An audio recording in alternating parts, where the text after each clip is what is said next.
This is going to be a great, exciting event. In fact, we're ditching technology. No presentation, no microphone, just us. We're going to assail your senses and really get to work with some wonderful food items for you to taste as well and learn about. So I'm delighted to have Renee Press and partner Nick here, and they're going to give a brief explanation of what we're going to do, kind of a little bit of your background, and go for it. And we're going to have samples toward the end, or maybe along as we go. And I'm sure if there are questions that come up, by all means, shout them out. Yes. At any point. We love questions. Yay. The more the better. Thanks. So thank you guys for coming. My name is Renee. This is Nick. We are Fire and Earth Kitchen. So I teach cooking classes all around Seattle. Primarily group classes in Shoreline right now in our home. We do once a month, and we also do group classes on Whidbey Island every other month. We are always finding new people who want to host classes in their homes, and we primarily teach the ease of plant-based cooking. So everything we do is completely plant-based, no meat, no dairy, just vegetables and grains and beans and legumes, and we make it taste as good as it can possibly taste, which is amazing most of the time. So we kind of specialize in making things that people are used to eating, comfort foods that people are, grew up with, and they want to eat healthier, but they don't know how to kind of transition into that. So that's what we do. I also do food coaching a little bit and some personal chef services for people who want to eat this way and just are really too busy to cook. But first I push the education, and then if they still tell me they're too busy, I'll come in and cook for you. But it's all about the education. My background is in teaching and fine arts. I studied sculpture, as did Nick. So now we're working with the sculpture of food and building off of that, which is really fun. So you'll notice we cook a little bit differently. We're both artists by trade, and there's a lot of creativity that comes in and playing with things. And a little bit of fearlessness. A little bit of fearlessness. I take a lot of risks in the kitchen. Yes, you'll see things flying sometimes. Oh dear. No, I'm just kidding. Second row. No. But we do have fun with it. So not a lot. We don't try to stick with the rules. We kind of play with it a little bit and keep it open. And then beyond that, I think that's it as far as kind of what we bring to it. But as far as what we're cooking today, we're going to be making an Amaranth, Red Lentil, and Kale patty. One of my favorite things to prepare are burgers and patties and fritters. I don't do a lot of frying. These are all baked in the oven, so very healthy, only maybe a tablespoon or two of oil. Just put it on the pan, and I'm going to teach you guys how to make these from scratch. And once you learn the basic kind of structure of it, you'll know exactly what you can do with other grains, with other beans, and kind of, this is the base recipe, but you can play with it from there. So I'm giving you kind of the structure of that. And then we're also going to make a smoky black bean and sweet potato chili, which is super, super easy. We're going to infuse it with a little bit of smoky flavor. I'm going to give you a couple different options how to do that. And we're going to do some tempeh crumbles on top. So if you guys are not familiar with tempeh at all, we love it. Nick likes it a lot. And it's very simple to work with. It adds a lot of flavor and nutrition. It's very protein rich. It's a good extra staple to kind of play with. And that's what we're going to do. So we're going to start. Come on in. I'm also, in the meantime, going to pass out some recipe cards so you guys can follow along, or if you have a pen's pencil or something. These are all recipes for you guys to take home. If you have any questions at all, you can always email me. My website is on the bottom of the card there.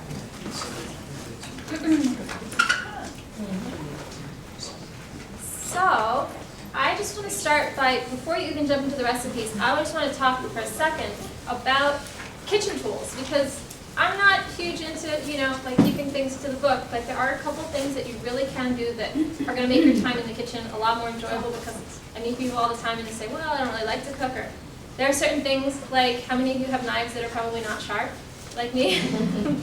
Which happens. It's just you don't think about sharpening it all the time. But if you get yourself one of these, just a knife honer, and you actually use it, I'm telling you, your life will be so much easier. When you go to chop vegetables and you say, I don't want to spend 45 minutes chopping vegetables, you might cut it down to 15 or 20 instead. Really, it's that simple. And for those of you who haven't done this regularly, I'm just going to show you really quickly. You just hold your honer like this, take your knife in one hand and hold it at a 45-degree angle, and just gently go like this along the edge, and it will sharpen your blade so significantly that you will curse yourself for not having done it more. So it really is worth it. Even if you just do it for 30 seconds or less, it makes a huge difference. So that's good enough for now. You do a little bit more. This is my favorite part. Nick's going to do that for us. And then while he does that, I'm going to show you guys also, we cook pretty exclusively with cast iron. If you guys don't have cast iron, it's something to look into. A lot of people think they're a lot of work to take care of. They're actually pretty simple. The only thing you want to be mindful of is keeping them nice and oiled. So this one is purposefully not oiled right now. I wanted to show you guys just how easy it is. So here we have one of our staple ingredients that we use all the time in the kitchen, avocado oil. So if you guys haven't used this, it's really, really wonderful. It has a very high smoke point, as everybody knows avocados are really good for you, very good fats. The thing about oils for me when I first learned about cooking with oils was, there are oils that you can use in your salad, there's oils that you can use, at certain temperatures.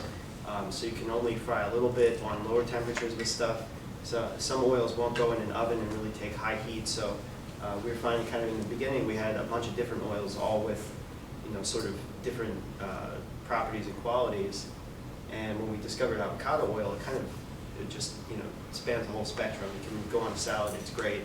It can also take a pretty high degree. It goes up to 500 degrees in the oven without smoking. So if you guys are familiar with the smoke point of an oil, you don't want it to ever smoke because it can become carcinogenic, which is not good. So if you ever heat your oil to the point of smoking in your pan, wipe it out and start over. You don't really want to eat that. But avocado oil goes up to about 500 degrees. Canola oil is, in the 400s. It's also a very high heat oil, but you get all the health benefits of avocado. Plus, it tastes amazing. If you go to Whole Foods or any place like that, they sell little teeny tiny bottles. They're pretty expensive, $12, $15 for a little bottle. We buy ours exclusively from Goodies Mediterranean. I give tips where to shop too. So Goodies Mediterranean Market on Lake City Way on 140th in North Seattle. It's a wonderful little shop owned by an amazing man. I think he's from Syria. No, he's either Syria or Lebanon. But he has the best olives, the best bava ganoush and hummus in Seattle for sure. And he sells these big bottles for about $10 or $12. You can also check online too. There should be some spots you can and buy Costco also just started carrying it. So if you guys shop at Costco at all, they also started carrying the big bottles for a very reasonable price. So trying to make plant-based eating healthy and fun and accessible for everybody. So this is a wonderful oil to try. And we're just going to put a drop in here, and all you do is take your paper towel or a rag, rub it around, make sure your pot stays nice and oiled, so after you wash it, just oil it up. Put it on your rack or in your drawer, or wherever you keep it, and they keep forever. They also impart a little bit of iron into your food when you're cooking. So if you're eating primarily plant-based, it's wonderful to just get a little bit of an extra dose of iron. I actually just read a story recently about Cambodia. Apparently there was a lot of women who are suffering from iron deficiency, and they were giving out little iron blocks to the women in these villages and saying, put these blocks in your pot and cook with it because the iron's going to go into your food and you'll eat it. But they didn't like the way it looked. It was like a little block of iron. And so they were using it as a doorstop instead. And so they said, how are we going to get these women to use these iron blocks? And what they did was they did some research into the history of the culture in this particular village. And apparently there was this fish that was held sacred to the women in the village. So what they did was created an iron fish instead that resembled this fish that was sacred to them, and they handed it out to the women, and lo and behold, the fish was a symbol of good luck and prosperity. So to put it in your soup pot was like a blessing to them. So they started using it, and their iron levels shot up. I love that. It's really cool. So use your cast iron skillet if you have one. If you don't, even just get a small one. They're really fun to cook with. They get super hot, and you can bake with it. So put it, on your stovetop, then just throw it in the oven. Just don't do what I do sometimes and grab it because you realize it's hot. But they're great. So we are going to just get our skillet nice and lightly heated, and we're going to start with our amaranth and red lentils so they get cooked up. So if you guys most of you are probably familiar with lentils at least. Red lentils are a variety of the brown and green ones. And these are split, and they cook very quickly. So 15-20 minutes, they will cook down. They get very mushy, so almost like a soupy consistency. If you guys have had Indian food, dal, the spiced Indian gravy is made with red lentils. So they get very soft, and they kind of cook down beautifully. Whereas the green and brown ones that you see so often, they hold their shape, so they're better for salads and things like that. In this case, we are going to cook them with the amaranth together. So I do this a lot with grains and legumes that will cook at about the same time. So if you have, say, a brown lentil and a brown rice, you can put them into a pot. They're both going to take about 25 minutes or so to cook, and they'll cook together, and they'll kind of infuse flavors. Then you have a complete protein as well, so you're mixing your proteins and your amino acids. The truth is, we like to experiment, but we're both a little lazy. So the faster we can get things done with the least amount of effort possible, That's true. still eat healthy. It's kind of what we do. That's true as well. So in this case, we're going to use half a cup of red lentils and half a cup of amaranth. And amaranth is a relative of the beet and Swiss chard family. It's very similar to quinoa, if you guys have cooked with quinoa at all. It has a different flavor. It's much smaller, so if you guys can see these grains, they're teeny tiny. It's about half the size of a quinoa grain, so very small. They are full of protein and wonderful minerals, just like quinoa is, so very, very good for you. The texture isn't as fluffy as quinoa. It cooks down to more of like a porridgey consistency. That's why I like to use it mixed into a patty or something, because it lends like a crispiness when you bake it in the oven. It gets nice and kind of crispy, like a cornmeal almost. So we're going to use that in here, just another way to get more nutrition in your diet. And where can you buy amaranth? Amaranth is available in most stores that sell grains in bulk. So, you know, Whole Foods, someplace like, where did we just see the other day? Was it Trader Joe's? Trader Joe's might even carry it. A couple. Consumers Co-op and Central Co-op. There you go. They carry it, I'm sure, as well. Yeah, any of the places like that, PCC, Whole Foods, they definitely have it. And if you have trouble finding it, you can always send me an email and I could help you find someplace in your area. Yeah. So ordinarily, one would wash something before cooking it. Mhm. There's no way to wash amaranth because it's so tiny. It is tiny. Yeah. Does it not need to be washed? You know, I do wash my quinoa occasionally. Sometimes I let it go. A lot of people wash the grains are so small that they will go right through your strainer. I take a chance and I'm just, you know, this one is organic. I just cook it up and it's usually fine. A lot of people wash their quinoa because they feel like there's a coating on it, a saponin coating that they can taste. I have cooked it both ways. I've never tasted it. It's like a little bit of a bitterness to it.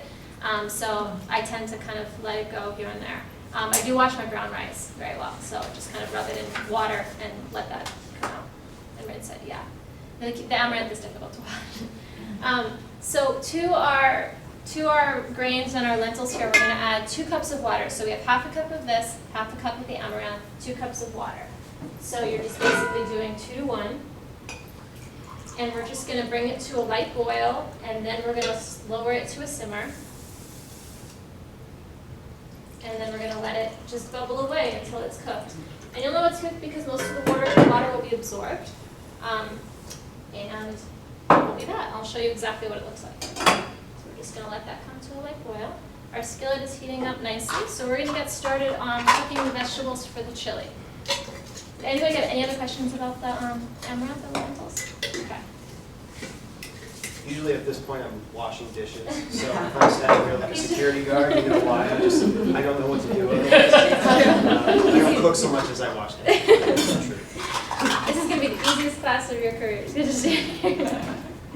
Okay, so we're going to start with let's see, what should we start with? We're going to start with the shallot and the carrots and the celery. So we're basically going to make a Mirepoix, so a base for our chili to rest in. This is the same technique you would use if you were going to make a homemade vegetable broth. So instead of adding water, we're just going to let the vegetables kind of simmer, saute a little bit, and get the flavors out. And then we're going to add the rest of our ingredients. So today we're using a shallot instead of an onion for the chili. Sometimes I use onions, sometimes I use leeks. It's very flexible, so whatever you have on hand, you can Those are use. in the same family. They're in the same family of alliums. So when you cut your onions, you just want them and your shallots. All of these guys are in the same group of vegetables. You want to just make sure that you only take off this outer peel. Go very carefully, and I know that a lot of people cry. I've lost my crying reflex now from cutting so many. It's really weird.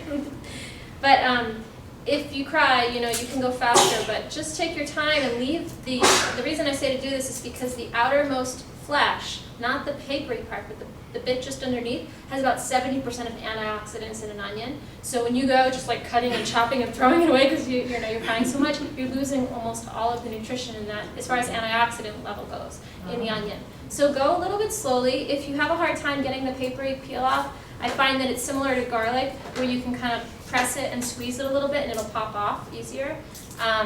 And that's my tip for onions.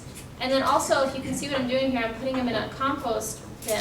But what we do with our compost, yes, is we save it in a Tupperware like this, which can go in the freezer. And as we go, so we cook vegetables, you know, pretty regularly. We'll save all our bits and pieces. So the paper peels from the onions, the little bits from the garlic, mushroom stems, whatever you have. The only thing I say not to put in there is something very strongly flavored, like ginger peels. Because what we're going to do with this is put it in our freezer every night that we cook. We take it out, we add more to it, we put it back in, we take it out, we add more to it. When it's full, dump it in a big stock pot like this and make yourself a fresh vegetable broth. So you're not wasting anything and you're getting all the nutrition out of your vegetables. And you're saving money because, you know, otherwise it's just going to end up in a compost pile, but it can end up in a stock pot and make a beautiful vegetable broth for you too. I think I have a really difficult. So we're going to chop up our shallot, and we're going to. I am not particular about how you chop things, as long as you get it chopped up. I mean, I give tips. She's very particular. Okay, only when I tell him to do it, I'm particular. But you guys can do it however you want. I'm just dicing it coarsely, and we're going to add it to our skillet. So I just have the tiniest bit of oil in here. Thanks, Nick. So it's, you know, heat up your skillet. Where we have this on minimum. It's very low right now. And then a little bit of oil. Heat up the oil and then throw your stuff in. We're going to add our carrots. And with the carrots, you'll notice I don't peel them. I don't peel really any vegetables unless I'm doing something very traditionally. We did an Eastern European class recently where I made pierogies. Nick's family is Polish, and so he said you have to peel the potatoes. Like it's you just have to. I ended up peeling the potatoes. But if it's my own cooking or my own recipes, I mean that was our recipe, but I kind of veered towards tradition in that case. But normally we leave all the skins on because there's so much nutrition in there. So unless it's something where you really want to get the skin off, or if it's, you know, a little dirty or damaged in some way, then yes, take it off. But otherwise, leave your skins on because that's where the majority of the nutrition lies. Yeah.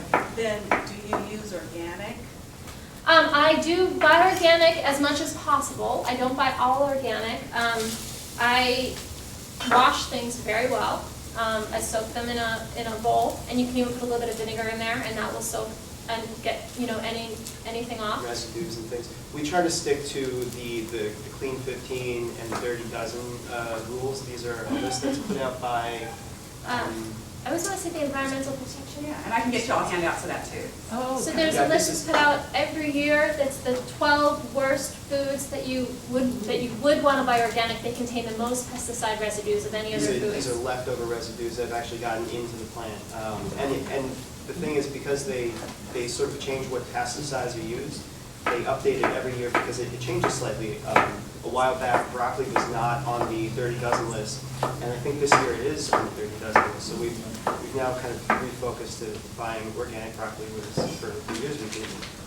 And the other benefit of those is there is along with the dirty dozen is a clean 15, as I call it, which is the 15 produce items that have the least amount of pesticide residues on them. So if you can't afford or you don't want to buy all organic, those are the ones that you can buy non-organic, and it's safer. So I don't know if you guys were watching, but I'll just give you a little trick for when you're cutting up your vegetables to make it go a lot faster. I like to just cut things down the center. You don't have to get crazy with dicing, but and then I'll chop it in half and stack them like this. And then that way you have a big, nice stack. Just keep your fingers clawed like that, so you're not going to chop yourself, and you can chop everything very quickly. I do the same thing with mushrooms. Sometimes I'll cut the stems off and then I'll stack them. Sometimes mushrooms seem like they take forever to chop, but so that's it, and you're done. So it can actually go pretty quickly. So we have our carrot and our shallot and our celery in there, and we're just going to stir this.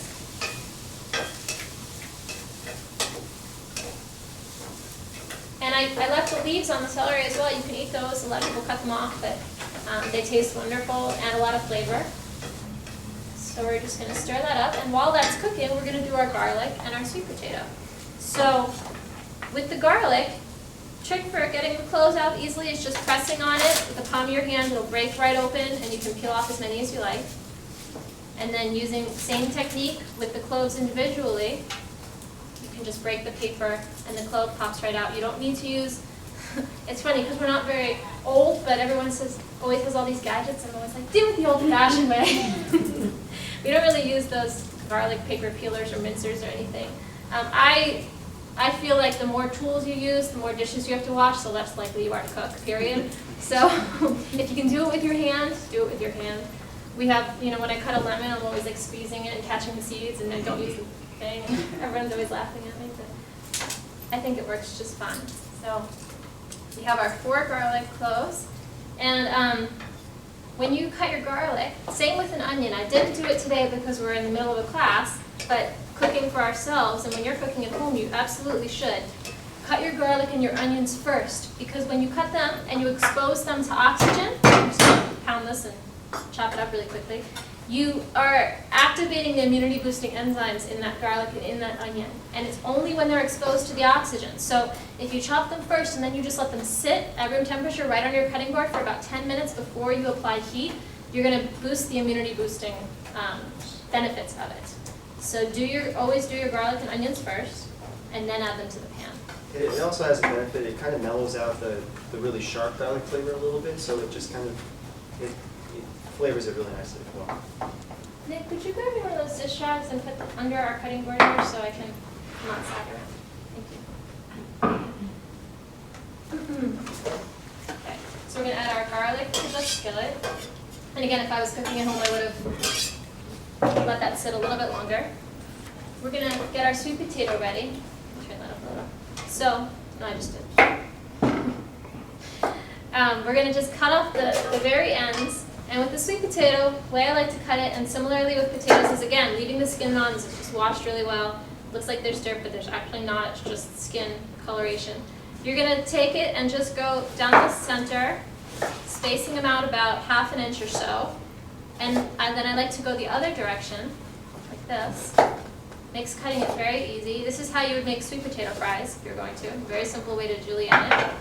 And then just take all your pieces and line them up, like this, and just cut it down the side. If you were going to make sweet potato fries, what would you do at this point after julienning them? So after I julienne them, if I was going to make sweet potato fries, I would just toss them with the tiniest bit of oil, a little bit of avocado or canola oil, maybe a tablespoon for 2 sweet potatoes, and then I would sprinkle salt, some pepper, some chili pepper if you wanted, and put them on a baking sheet like we have over here, and throw them in the oven at like 425 degrees for maybe 15 minutes or so. Covered or uncovered? Uncovered. We want them crisp. Just has to That's right. Exactly.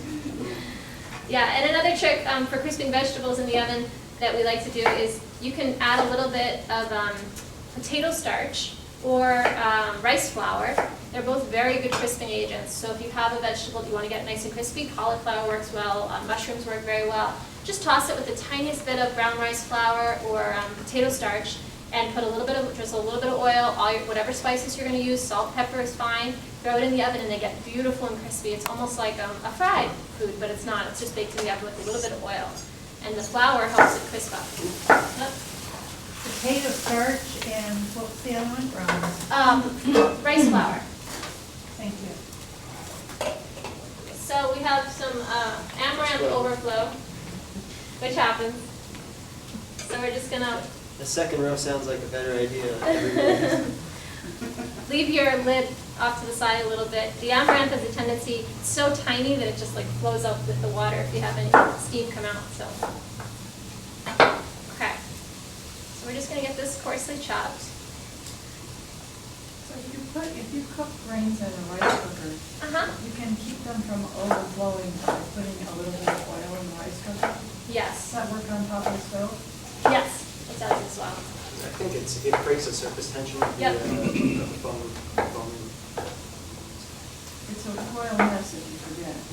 I forget. Okay, so we're gonna add our sweet potato to that and our garlic. Is that not sweet potato? Yes, it is. Oh, and I wanted to talk about the difference between sweet potatoes and yams. So a lot of people are confused. They see yams in the supermarket, you see sweet potatoes, and what's the difference? So yams actually are not very common here at all. Apparently the USDA started calling sweet potatoes yams quite a number of years ago because they wanted the American people to be able to distinguish between the white variety, which is they call sweet potatoes, and the orange they started calling yams. They're actually both sweet potatoes. Yams are very large, they're native to Africa, and you can find them, but they're in mostly international markets. They have like a much darker exterior, and they can grow huge, they're very big. But the ones that you see in the grocery store are all sweet potatoes. They call them yams, but they're not. They do have different kinds, so you'll see orange ones with red skins, you'll see white ones with like yellow skins, all different kinds. But that's just the differentiation. And they're very, very good for you. They're full of B vitamins, beta carotene, lots of really good nutrients. So we use them pretty regularly. I like to add them to soups and stews. And also in the amaranth burgers we're going to do today, I'm going to use a little bit of russet potato, grated up because it has such a high starch content. It's very nice and makes them nice and crispy. But you can use a sweet potato instead if you're avoiding white potatoes at all. So. Okay, so we have our sweet potato and our garlic. We're going to go ahead and add our spices. So this is one of my favorite parts. We're a little bit of spiceaholics. Not as in things are spicy, but we like to cook with spices. Yeah, herbs and spices. Herbs and spices. And actually, the majority of our classes this year are going to be focused on spices. So our next one coming up is on Indian cooking. We're going to kind of continue on with that theme and just try to integrate, new spices into all of our recipes so people kind of learn not only that they taste good and that they shouldn't be afraid of working with them, but the medicinal benefits are huge with them. They're not something where you put a little teeny pinch and throw it in. Like you actually could put all those people say, that's a lot of turmeric. And I'm like, no, it's fine. You just need it for your body to heal. So we'll put a lot. And you guys will see how wonderful it tastes. So we're going to put a little bit of, let's see, what did I put in this one? Red chili, oregano, and turmeric. So turmeric is one of my favorite spices right now.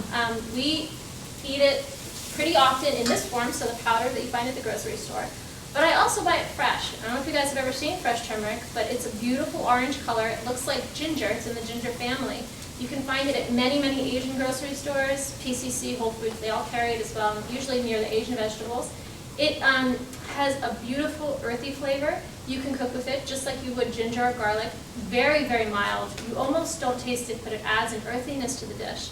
The big reason to use it is because it has such high anti-inflammatory capabilities. I don't know if you guys have heard about turmeric or curcumin at all, but it's huge. It just reduces inflammation in your body very significantly. There's a lot of studies on it that you can read about online. Nick and I drink turmeric tea almost every night now. So if you buy the fresh turmeric, you cut it up just like you would ginger. Just slice it into little pieces, and then throw it in a cup, mug, pour some boiling water over it, and drink it. And it tastes amazing. It tastes like buttery and earthy. It doesn't taste at all like the spice. It's very interesting. So we drink that almost nightly, and we both feel really good. Inflammation in our body is totally down. So that's a wonderful spice to use. And we're going to add some chili flakes. So chili also very, very high antioxidant capabilities. Very good for you. This isn't very spicy, so it's okay if you guys are not too into spice. And we're going to put some oregano. So oregano as well, if I'm feeling a little bit under the weather, my go-to recipe is mushrooms sauteed with oregano, a lot of oregano. Like I'll buy the pack of fresh oregano, chop the whole thing and put it in the pan. And lemon juice and garlic. So, and that always helps. Oregano is very antiviral, very, very medicinal, very good for you. So if you're ever feeling a little bit sick, do we think we're okay with this? I think we're Okay. You guys sense this way. No, I don't want to set up the smoke alarm. Okay. Why don't we just cover that and let that stew for a little bit. We'll turn this down. You guys are going to get it with, this is the finished chili, so that's going to smell nice. I mean, that's one of the other things too I should bring up now. Like if you were to see the colors that are coming out of here, that's all your phytochemicals in these brightly colored vegetables and everything, as well as the turmeric. It's kind of multicolored sort of food. You guys have heard Eat a Rainbow? Yeah. We're really serious. We're going to put the entire thing in this pot. Right. It's kind of my favorite part about teaching the classes is seeing all of the vegetables. Like I love thinking all of this stuff is going to be inside you guys. It's just a lot of like very, very healthy, delicious, good for you items that will end up tasting amazing. It's very fun to see what you can do with it. So we're going to add about 1.5 cups of tomatoes. And these are just the Roma tomatoes, and I'm just going to slice them. We're leaving, again, the skins on, the seeds inside. All I did was take the very tops off, cut them so they're flat, so they're easy to chop. Question, this time of year, where do you get your tomatoes? These are from Central Market. They had a sale on organic Roma tomatoes.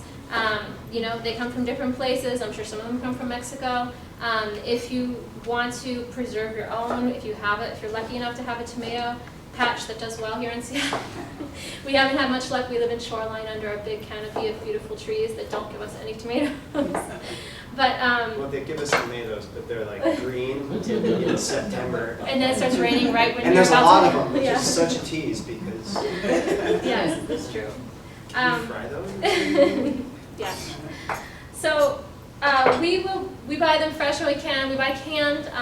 We buy I love the ones that come in the glass jars now. I don't know if you guys have seen them, but then you're avoiding the BPA in the cans that occasionally is there. So do what you can. We buy what's in season when it's in season. So we're gonna add our tomatoes to the skillet. We're gonna add a cup of water. Can you get a Cup of water? Yeah, cup of water. Thank you. We're going to add our black beans, which I have pre-cooked. And I'll talk to you guys a little bit about black beans and how we prepare them. So, beans are one of the big things where people have a hard time, I think, cooking them from scratch. Cans are easy, and we buy them too because sometimes it's just more convenient and it's really good to have them on hand.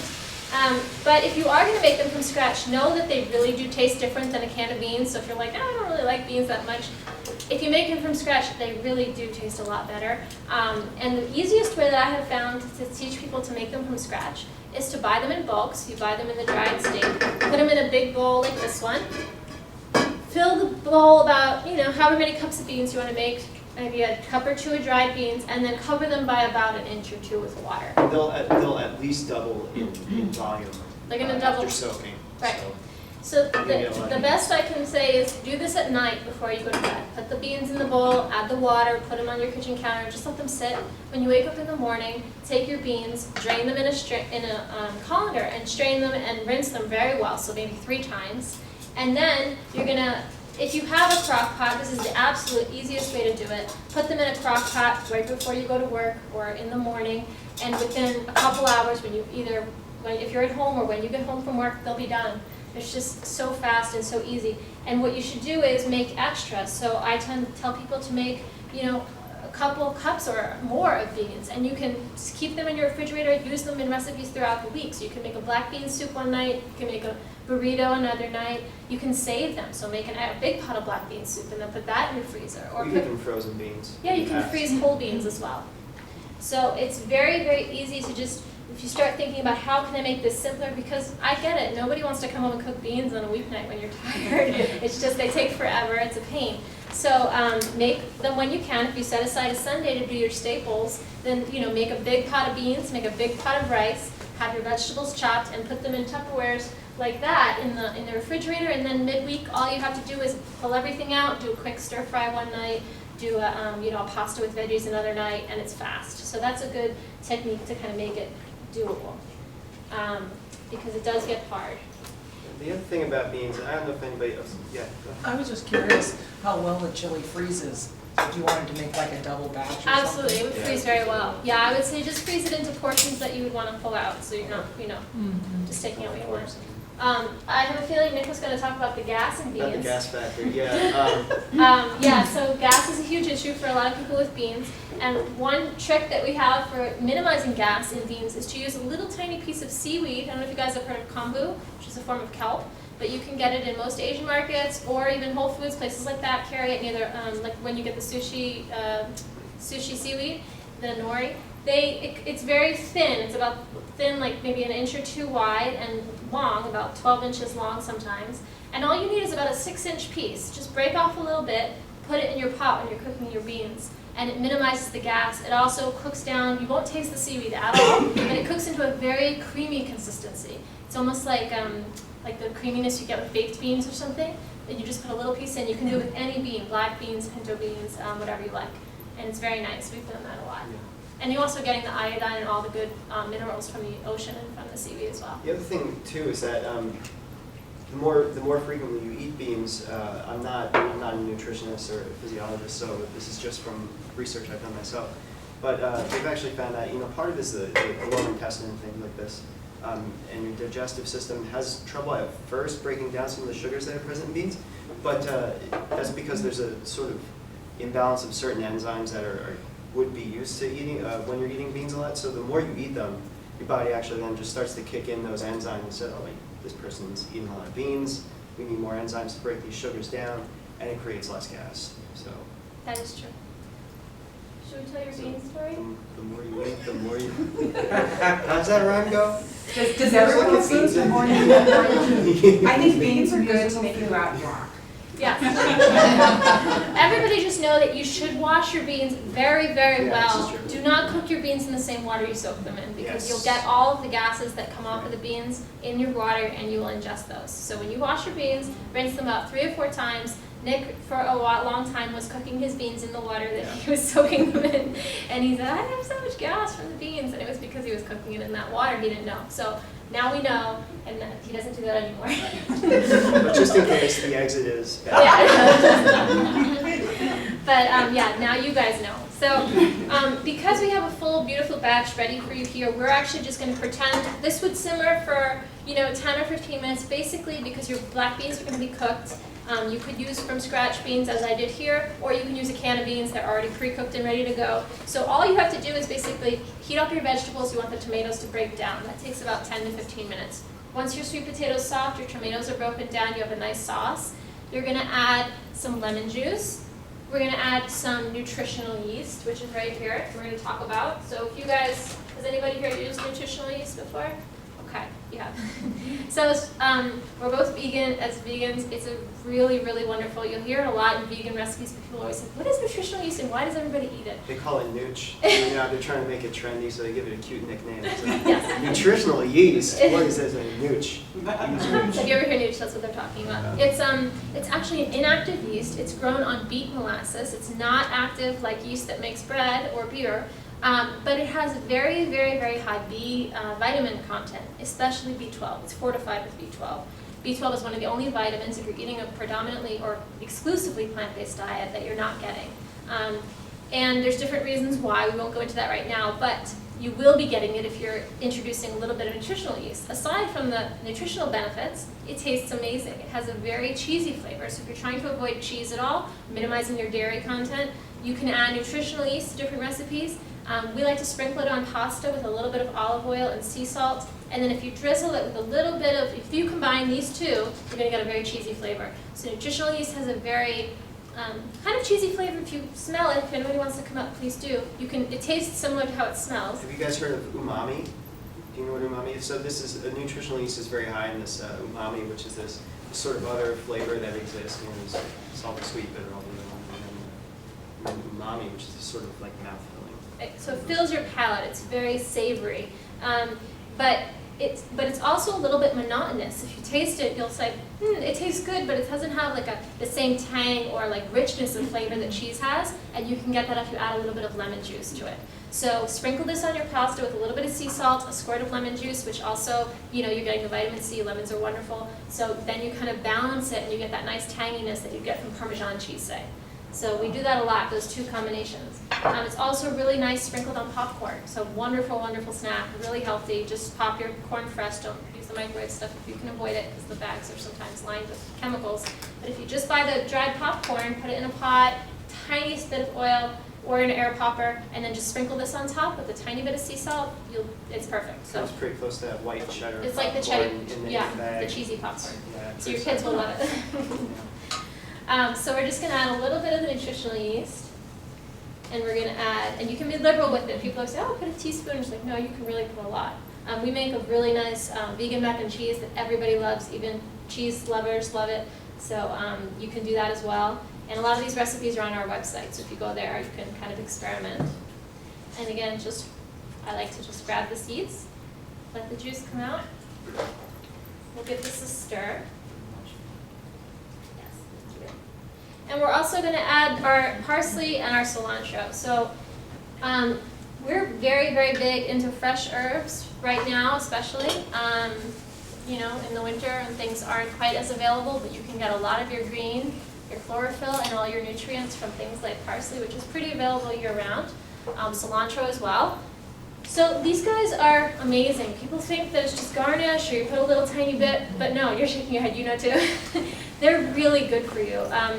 2 tablespoons of parsley has about over 150% of your vitamin K. It's full of vitamin C, tons of minerals. It's just wonderful all around. It tastes good, it tastes fresh, it adds a freshness to your food. It also adds color, so you're getting a lot of things, and it's affordable, it's cheap. You can buy a big bunch for 99 cents. It's one of our staples, so when we go to the grocery store, we'll buy our onions, our broccoli, things like that. We also buy parsley every week, and we put it in almost everything. So you can also use the stems, so don't be shy and chop that off, just use the leaves. I like to just fold it over like this, and then chop it down the center like that. And if you're gonna make something where you want to infuse the flavor of parsley, but you don't want it to turn green, say in a sauce or a gravy or something, you can just use the stems, chop them really finely, don't use the leaves, and you'll get the flavor without the greenness. And you'll get the nutrition as well, but it just won't turn your sauce green. So we're just gonna coarsely chop it. I like to leave it, you know, kind of on the big side so that you're getting the flavor and you're also getting the color. You don't lose it so much. This is something that you want to add towards the end of the cooking. And the same with the cilantro. Very, very, very good for you. It adds a really nice fresh flavor. We cook a lot of Indian food, so we use the cilantro a lot in that. Also Mexican, it's huge. Some people really like cilantro and others don't. If you don't like it, you can leave it out of this dish. Just put parsley. Cilantro is one of those that's kind of like a love-hate thing. You know, a lot of people have this reaction. Some people have this reaction with cucumbers. And I never heard of this until a couple of years ago, but there's some people that have a very strong aversion to the flavor of cucumbers, which I always regard as having very little flavor. Until I discovered those mini Persian cucumbers. Have you guys ever had these? The first time I had one of those, I was like, man, cucumbers have flavor. This is amazing. They're really small. They're kind of like those English cucumbers too, but in miniature. And they have a little bit of that, more of a melon kind of flavor. And I love the lemon cucumbers too. Those are delicious. They're wonderful. Yeah. Yeah, you can find those Persian cucumbers at the Mediterranean market I spoke about as well. They sell them there regularly, and they're delicious. They're so good. A lot more flavor than the kind of big English variety that we have. So to finish this off, we're just going to add a little bit of smoked salt. This is alder smoked salt. If you guys don't have smoked salt, or you ran out something nice that you can keep in the fridge that we use also, is liquid smoke. This is all natural. It is distilled hickory smoke. If you guys have ever seen this, it's usually in the barbecue section of your store.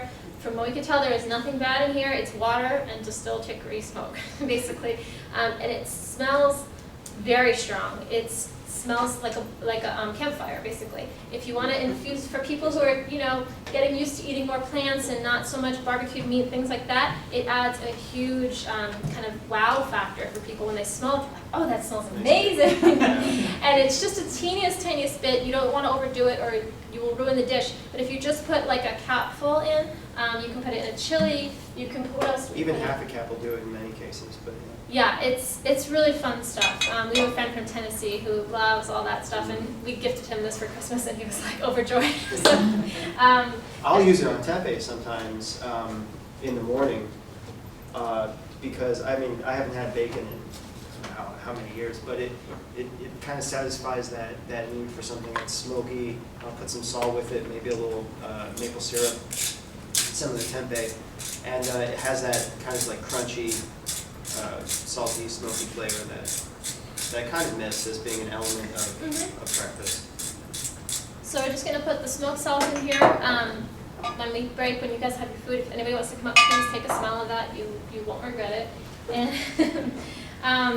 And we're going to add, I think we got everything in here. The smoked salt, we have the nutritional yeast, the lemon juice. We're just going to let that simmer away. We have some here for you guys to try. But before we get that out, I just want to show you how to do the tempeh crumbles, which is so easy.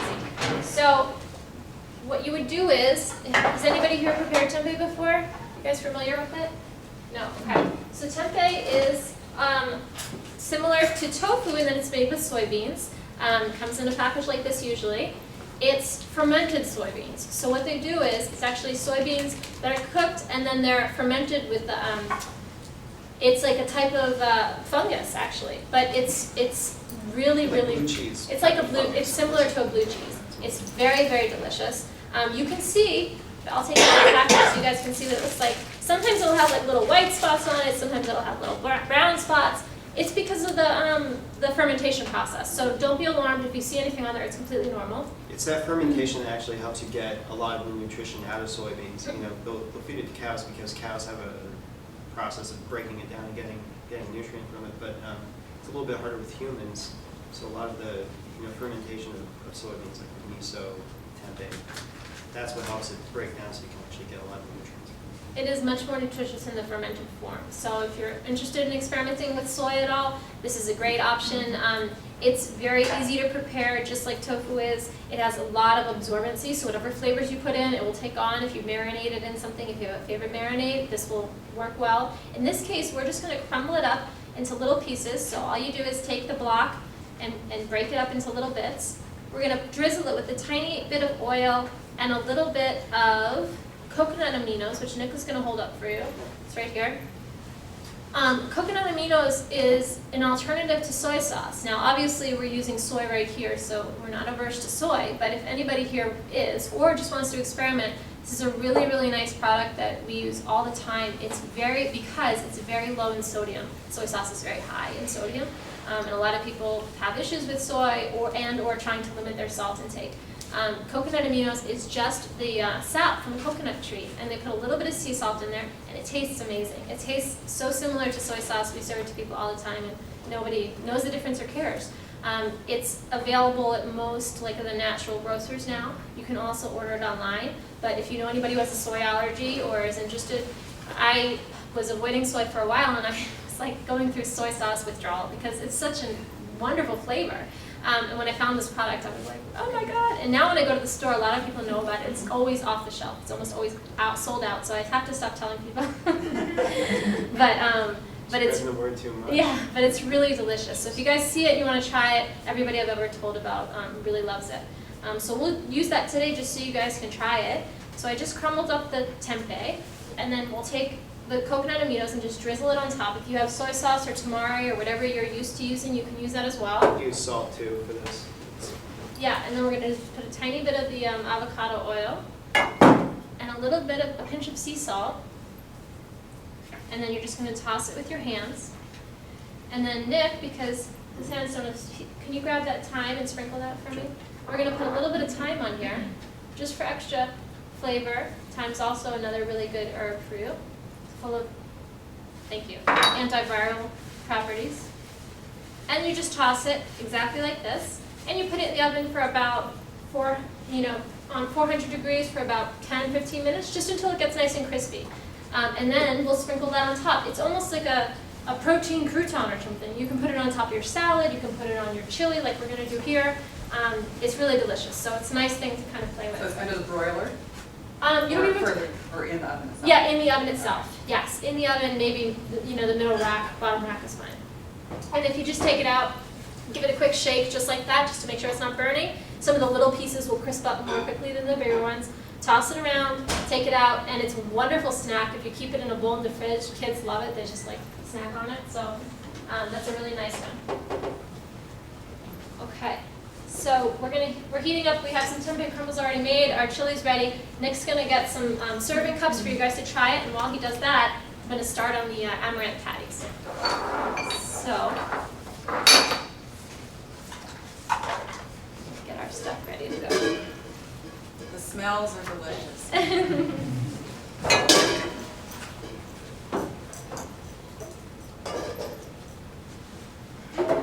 Where do you find nutritional yeast in the grocery store? Nutritional yeast is carried in many, many stores now, mostly in the bulk section. My favorite place to get it actually is Fred Meyer. It's the most affordable there. So if you guys have a Fred Meyer near you, it's a wonderful place to get it. Whole Foods carries it, PCC carries it. I don't know if Trader Joe's carries it, but all of the big co-ops in the area. If you go to some place even like Safeway or QFC, some of them even have a bulk section now, try there, they have it as well. It's usually, they'll have it, and you'll also see it in two forms. It'll usually be, we have the large form, where did I put it? Here. It looks like this, it looks like fish flakes. If you guys have seen it, it looks very similar to fish flakes. But if you, they also sell it in like a powdered mini form. I like the larger fish flake form better because it gives more flavor, I think. But either one works, they're both very good. Do you Do you want crumbles on top of the? Yes, I think you can sprinkle some, we're gonna put the Does tempeh anyone crumbles. not want tempeh crumbles? Anybody not wanna try tempeh? Okay, so we're gonna serve up the soup and then the chili, and then we'll put the tempeh on top for you guys to stir it in together. Okay, so our amaranth and our lentils are cooked. I've turned off the heat. I'll show you guys what it looks like. I'm just gonna use a fork to kind of fluff it up. So, it looks like a porridge. So, okay. Does everybody see that? So the water has been absorbed by both the lentils and the amaranth, and it's gotten kind of soft. And we are going to start by getting our veggies in a bowl, and we're going to let that just sit and cool for a few minutes. So these are the veggies that are going to go in the patties. Hold on. Okay, we have a red onion. We're going to do the same thing we did with the. Hold on. Same thing we did with the shallot. We're just going to cut off the ends. A lot of people ask me why I don't do these in the food processor, because it can be faster. If you're just basically chopping up all your vegetables and making them into like a mash and putting it in a patty. The reason I don't is because I like there to be some distinction where you can actually taste the onion, you can taste the potato, you can taste the kale in there. If you just mash everything up in the food processor, which I do often because I love using our food processor, you lose some of that texture. So we're just going to chop everything coarsely, and when they cook up, you'll see that the flavors meld wonderfully and you get a very nice texture. So just take your peels off, chop your onion coarsely, and put it in your bowl.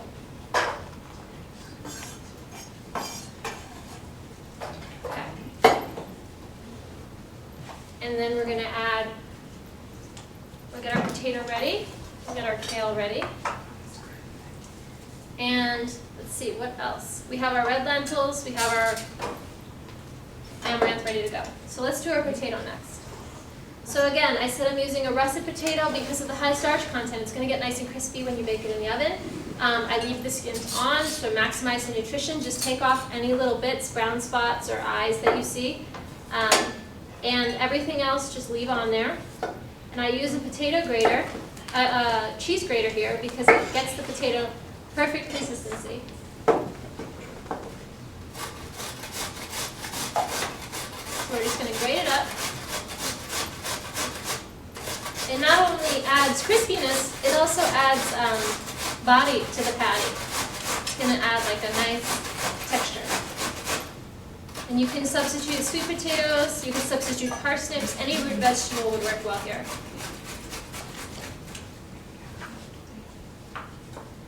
And what I'm going to do is just take our grated up potato here, and very carefully, just if you wait, let's pretend this is the sink, you're just going to squeeze the excess water out. You don't want that water in your patties. So just throw that gently squeezed potato into the bowl. Get rid of our scraps here.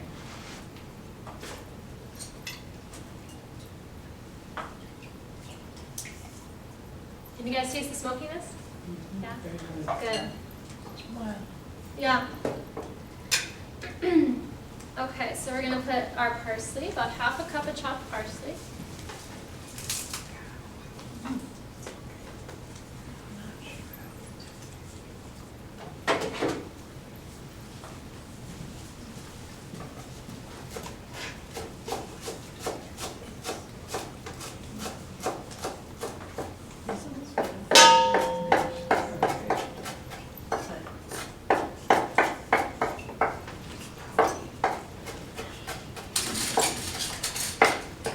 Coarsely chopped parsley, put that in there as well. We're going to add our kale. So we have just our curly green kale here. Easiest way to get it off the stem is just to hold it at the base and pull. So your stem comes right out. I know. You can save those stems, but it's really fast and fun. Looks like a good party trick. The stems are wonderful. If you're not going to cook with them, save them and put them in your compost bin because they infuse your vegetable broth with wonderful nutrition and flavor. And the easiest way to cut, just going to move this over here. The easiest way to cut kale is to just grab it and stack it as best you can. The dark green lacinato, the dinosaur kale, is easier to do with because it's not as unruly as the green. But if you just stack it as best you can and kind of roll it up and chop it into little ribbons, chiffonade it. It's the fastest, easiest way. Just watch your fingers because that's where most cutting accidents I've had have been cutting greens. And just go like this, chop it the other direction, and then you have a nice pile of chopped kale. And then to take it a step further, you guys can all see, but has anybody made massage kale salad? You massage your kale. It sounds really nice and funny, but it's true. You just massage it like you would a person. The kale becomes really relaxed. The kale's super relaxed. When it gets in your belly, it's really happy. No, but it gets really beautiful, dark green. It smells amazing. You're actually breaking down the cell walls a little bit. So you know how kale's kind of tough and hard to chew, especially when it's raw. It gets beautiful and soft. So if you do this to your kale, if you want to have it in a salad, everybody will love you for it because it's so soft and easy to chew and digest. And I'm doing that. I do that for all of our kale salads, but also in this recipe because it's going to be nice and easy to fold into the patties as well.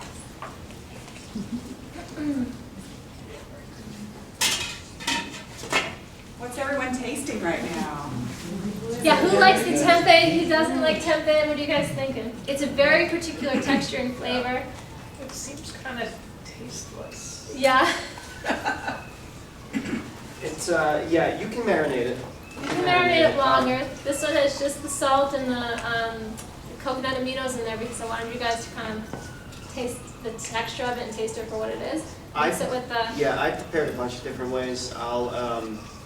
I like the flavor, subtle though it is, so sometimes I'll just cube it and kind of steam it with maybe a little vegetable broth. But other times, like I was saying before, I'll slice it really thin and fry it up pretty hard in a pan with some oil and garlic and a little bit of that soy sauce and some of the spice and stuff. So to our mixture here, we have our kale, our red onion, and our grated potato. We're going to add our amaranth and our lentils. So just spoon that right in. So you basically get your vegetables in, and then you get your grain and your bean, in this case the lentil. I'll pass that to you. And you're just going to stir this all together. And the key with patties is getting the right consistency of moist to dry. So because we're starting out with a very moist amaranth and lentil mixture, sometimes I'll use brown rice, it's a lot drier. It's going to be a little bit on the moister side, so I use less wet ingredients. What I use a lot of times to give the patties flavor and moistness are things that you guys probably often have in your fridge. Things like ketchup and mustard that everybody has. The reason I use these is because they're something that everybody has, and they're flavorful, and they're not bad for you. If you buy, especially if you buy ones that they don't have to be organic, but just natural, so less fructose corn syrup. This, ketchup is just vinegar, tomato paste, a little bit of sugar and spices. Mustard, same thing, vinegar, mustard, spices, salt.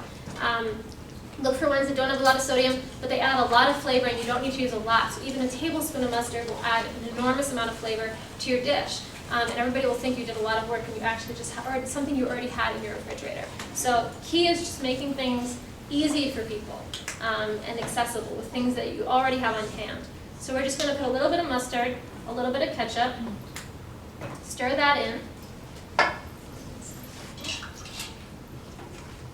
What are you stirring with? How? What? With what? The tool. The tool is just a paddle. Yes, it's just a flat wooden spoon spatula. We were at, what was this? There was some kind of street fair in the U District, and there was this guy that had these. That's all he had was cooking utensils. They had hand carved himself, and we saw this one made out of madrona. Madrona wood. It Yeah. was the first time I'd ever seen madrona wood actually worked into something. So we grabbed it. So this is what I'm working with now. It's a very wet batter almost. And it's very colorful from the kale and the red onion, so trying to maximize the color in here. Oh, show Oh. cooking. That's what I'm talking about. Okay. Thank you. And then we're going to add our dry ingredients. So I play around, I change them up all the time. In this case, we're going to use a little bit of brown rice flour, and as I was describing earlier, brown rice flour will add a little bit of crispness to it. We're also going to add some cornmeal. So this is just regular grind cornmeal. I do buy organic because corn is one of the ones that is GMO and often sprayed with a lot of chemicals. So if you're going to buy corn or cornmeal, and you can buy organic, it's a good thing to do. We're just going to sprinkle this in. The measurements are on there, but I'm a crazy cook, so I know exactly how much. Once you do this enough times, you get a feel for how much you need to make the batter come together. It's the same technique as making a burger, say, where you kind of know just what it needs to look like, same exact thing. These are going to be a little bit more on the moist side than you might expect. They're going to be like a little bit sticky when you form them into patties. You say, oh, they feel kind of wet. Don't worry about it. Just follow the directions on the card. When you put them in the oven, they're going to come out beautiful and crispy. So we're actually going to get these started to heat these guys up. What temp, or how long do you think? We're going to put them right here in the skillet, in that big skillet that's under the pan there. So these are pre-made, come out really beautiful, and we're just going to heat them on the skillet for you guys, and then we're going to make an avocado cream that we're going to top them with so you guys can all try it. While they're heating, I'm going to show you how to prepare the patties and prepare the avocado cream. So a little bit more of the cornmeal. Is this Thank you. my job now? The patties? I'm going to do a couple, and then you can take over. Okay. The translation is, I'll show you how to do it right. That's right. And You guys have seen Iron Chef where they say, no, don't do it this way, do it that way. That's me. Okay, so we have our rice flour, our cornmeal. We're going to put a little bit of paprika, which is one of my favorite spices. I have definitely Hungarian ancestry and I use it all the time. Very, very good for you, high antioxidant content, so use that liberally. And a little bit of cumin. So cumin is also a really nice flavor enhancer. If you guys use it, it's often in Indian food, a lot of Mexican, but it has a very nice kind of fragrant, mild flavor that brings a lot of dishes together. how high is this thing? Just medium, 2 or 3 is good. And we're going to add a pinch of salt and some black pepper, and then that's it. And they're done. So I'll show you the texture. It's like a burger, basically. So these are going to form beautiful patties, and then you put them in the oven on a baking tray, like the metal one we put the tempeh on. And you want to see? And you form them into, you can do little guys, like I'll show you how we're going to do it, like this size. This is them finished. So after you bake them, they get nice and crispy. And I put all sorts of toppings on these. Today we're going to do an avocado cream, which is almost like, it looks exactly like mayo, but there's no mayo involved whatsoever. It's just avocados, basically. I'll show you how to do it. And you can do, I do a pumpkin seed cream on top sometimes, which is like a pumpkin seed cheese made with ground up pumpkin seeds and water and some salt. It's delicious. So you can get crazy with the condiments, however you want to spice them up. This is another one that freezes really well, so, you know, they're great on a burger bun. They're also good just on a salad or, you know, kind of on the side of the plate anywhere. Crumble them up on top of a salad or make them larger and put them as a burger, like mix up. So you just grab a handful. I'll show you how to do the little guys. I love this oil. You could put a tiny bit of avocado oil in there. Just Okay, that's good. And you just form them into patties. As you go and your hands get a little bit stickier, they'll get stickier and stickier. Not stickier, but you'll just notice it's a little bit messy, but don't worry, just keep going. Do as many as you can, get them on the tray. Usually I can fit about 15 or 16 of them on one tray. If you have a 2-tray tier in your oven, you can do them all at once. This recipe will make about 16 of this medium size. So that's how they look when they're formed. Oh. Yeah, they hold together really well. And then just put them in the oven, just like that, on your baking tray, and you'll be all set to go. Just bake them at the temperature, 400, 425 degrees, 450, whatever I put on there, for about 10 minutes on one side, 5 minutes on the other. You'll know when they're ready to flip because they'll be beautiful brown and crispy on the bottom. Flip them over, flatten them a little bit with your spatula, and move on. There we go. Okay. So we're going to put these guys in our skillet.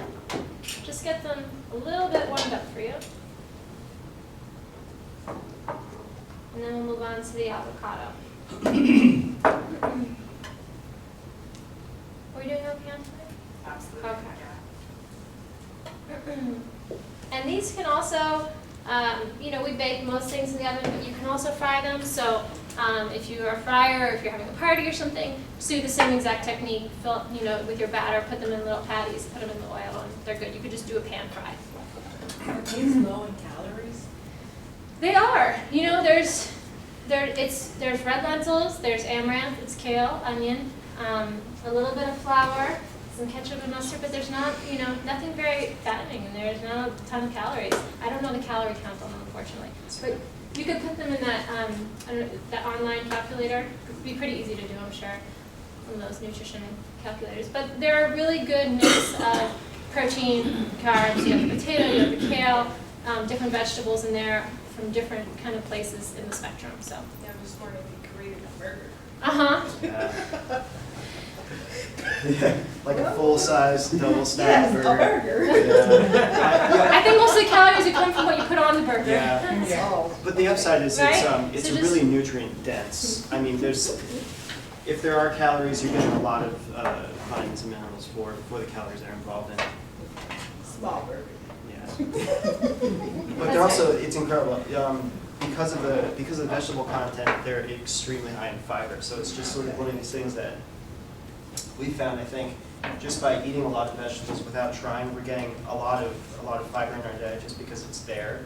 Like it's just there in the plant matter.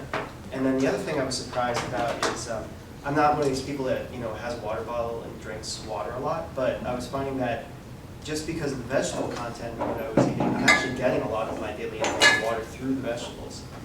So, I mean, that's one of the things I'm trying to do this year, is drink a little bit more water directly. But it's kind of nice that I have that support of eating a lot of veggies and just getting water into my system one way or the other, whether I try to or not.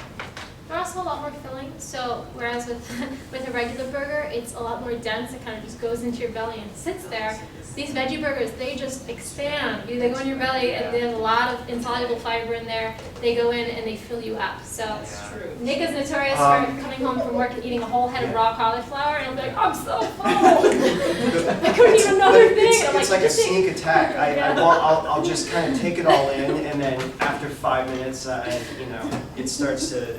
And I'll have made a whole dinner, and I Get in said, there. don't stop eating that raw cauliflower, and he won't stop. And then No he'll be- problem. I can eat as much broccoli as I want. I Yeah. always regret it. Okay, so we have our avocados here. We're just going to go ahead and cut these guys up and add them to our food processor. So a good way to pick an avocado is to look for the little stem on top when you're at the grocery store. You always buy them and they're either not ripe enough or too ripe, and then you get home and they're brown. If you look for the little stem and you pull it out, this one is a little overripe, but it should be fine. We're making a sauce with it. When you pull out the stem, it should be green inside. So, and people always say, well, if you pull it out, then the next person who goes to the store isn't going to have a stem to look at. And I said, get there early. I don't know what to say. So, just. You're all sworn to secrecy about this trick. This one is good. See, I just took it out earlier today when I picked them. So it should be like green inside. If it's brown and dried up, it might be a little bit on the overripe side. It'll still be fine, but just if you want to get that perfect avocado, that's a trick. And it should just be soft to your thumb. So then we're just going to cut them in half. And let's turn this down. Yeah.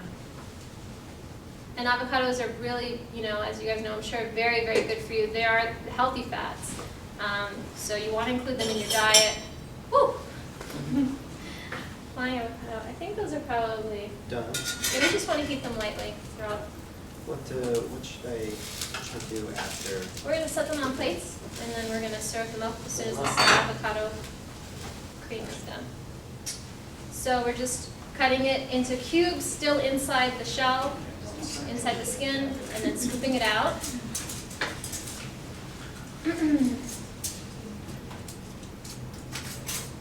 This is also a really nice recipe. If you make this, you can spread it on toast in the morning instead of butter or mayo or something. It's delicious on a sandwich, on a burger. Who likes charred? They're not charred. I wasn't doing my job. The barbecue. Good flame broil. Time to mine. Okay, so we have our avocado in there. We're gonna add a splash of apple cider vinegar. So if you guys are familiar with apple cider vinegar, it's very, very good for you. It helps clean you out. It's really delicious. It has a nice flavor. If you dilute it in a little bit of water in the morning, it's a really good kind of detox, so just drink that. We're just gonna put a splash. It's gonna add a little bit of tanginess to it. We're gonna put a little bit of lemon juice, same reason. Oh, I forgot to mention with the lemon juice, we use it all the time. It's a really, really great way to add, to maximize iron absorption. If you guys cook anything that has iron in it, like lentils or beans or greens that have iron, put a little bit of lemon juice. Vitamin C helps it become more bioavailable so you can absorb it. So if you're cooking greens, just a little bit of squeezed lemon juice will help you absorb it better. We're gonna put a pinch of salt.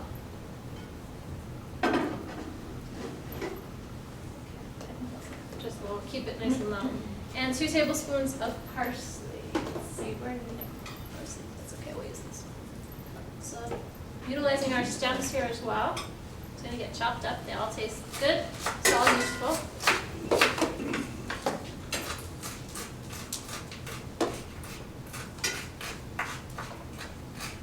Okay. And we had our salt and a little bit of water, and that's it. So we'll just put 2 tablespoons or so to start, and then we'll blend it and see if we need to add more.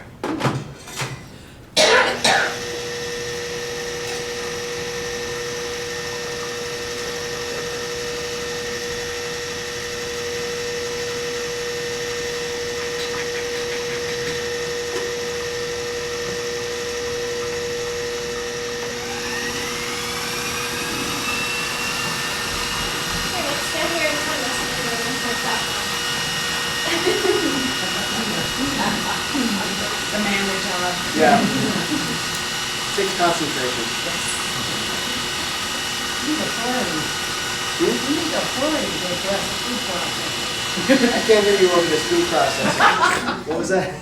It takes authority Oh, to yeah. deal with the food process. Yeah, you have to tell it when to stop and not. Is this done? Keep going. Takes time to.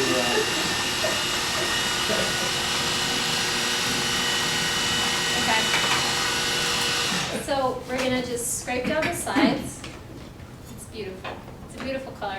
And with avocados, you know, they oxidize very quickly with the oxygen, so just make sure if you add the lemon juice, it will help prevent that. You can also use lime instead, similar to making guacamole.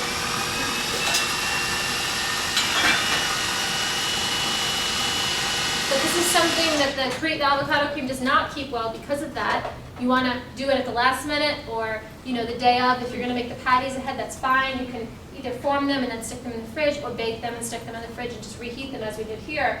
And then with the cream, just make it the day of or, you know, a couple hours before. It'll keep fine in the fridge, but this is the texture of it. So I hope you guys can see that. But it's very, very luscious and rich. Yeah. It's just like mayo, really. It's just avocados, water, and a little bit of the salt and vinegar and lemon juice. So it's almost like a creamed guacamole. It's delicious. It's very, very flavorful. You can put it over toast.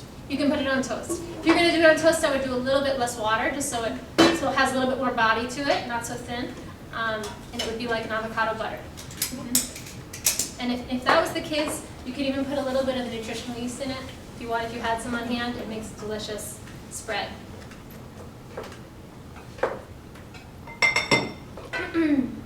Yeah, we are big, very big avocado fans. One of the only reasons, I love Hawaii, but I go there for the avocados more. We went just like, not ready to leave the avocados yet. Or California, same thing. I'll just go there and hang out at the produce stands. I'm very happy. Okay, so here's our avocado cream. We're ready to serve them up, right? Yeah, let's serve them. So, just a dollop or? Just a spoonful on top, yeah, or on the side. I think on top is nice.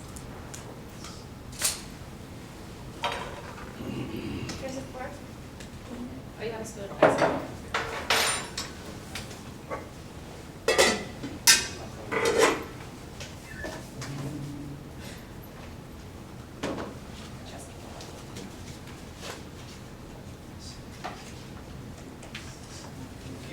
We're going to serve these up. Does anybody have any questions about any of the dishes we prepared or any of the ingredients we used? Or I noticed you use several dried spices, but you could use fresh as well? or- absolutely. Okay. Yeah, fresh is always best. Do you go to like Market Spice for your spices? I do. I love markets. We were just there last week, Yeah. I think.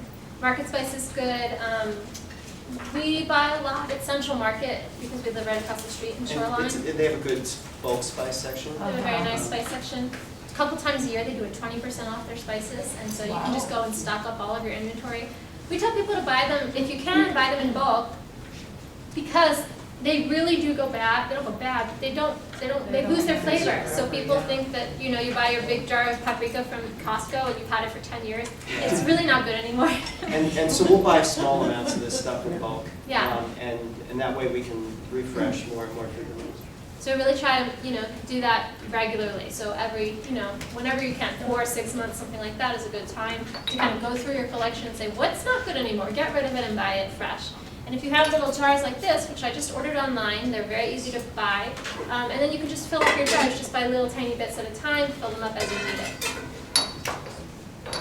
We're actually going to hope to start doing spice blends this year to kind of help people figure out what spices go well together. So kind of, you know, Middle Eastern blend, a Mexican blend, Italian. And that way people who aren't necessarily cooking all the time, they don't have to go out of their way to buy every single spice.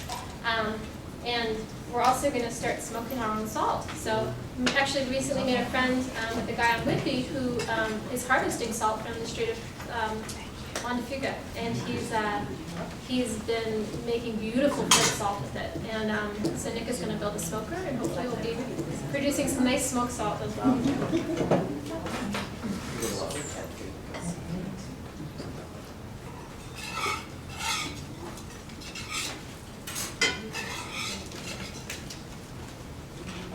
think some ones of them sandwich sometimes. That's all I know.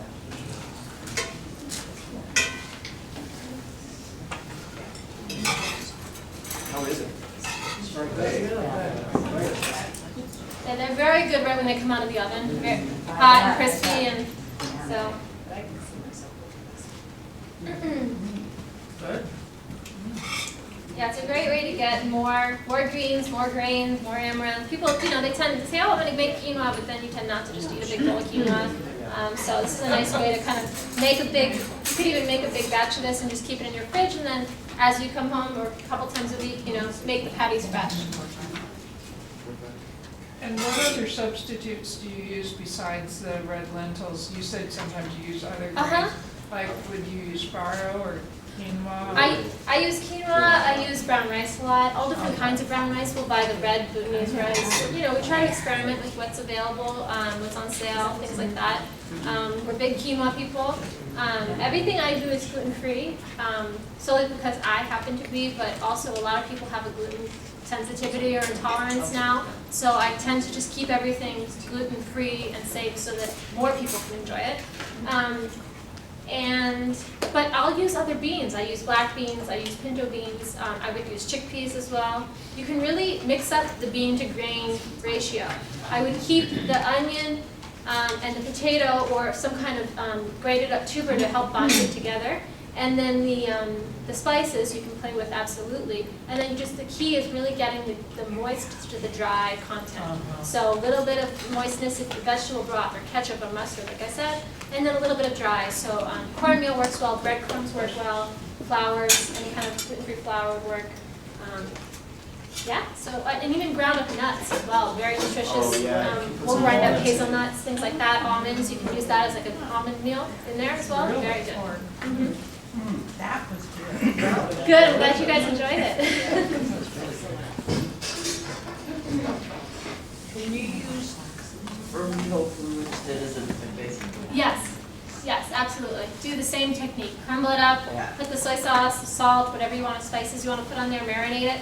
The tempeh, this was quickly baked in the oven with the flavorings. If you let that sit in a bowl and marinate with a little bit of vinegar, soy sauce, oil, it would be take on the same flavors that you could do with like a tofu marinade. I mean, really overnight is best. Do that. Yeah.